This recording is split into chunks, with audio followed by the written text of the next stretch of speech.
Sandık taşon töөгүлүк. Биздин төөгүбүз сары шашын чүлүлгөсү эле сырый харзаалык. Ол сырый харзаабызды биздин өгбөлөрүбүз төөгүдө эле тургузупкан.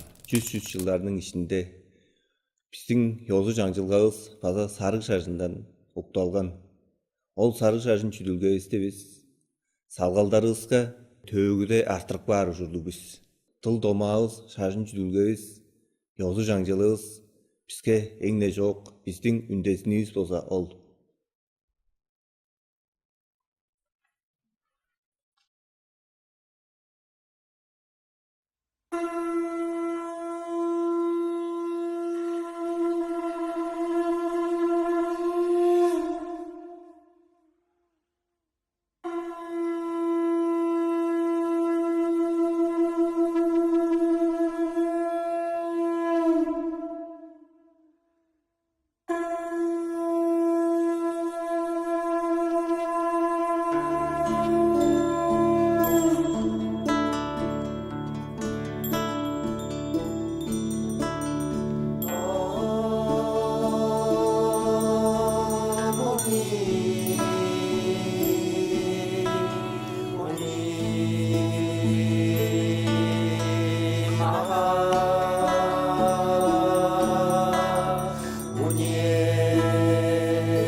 Benedicto Rei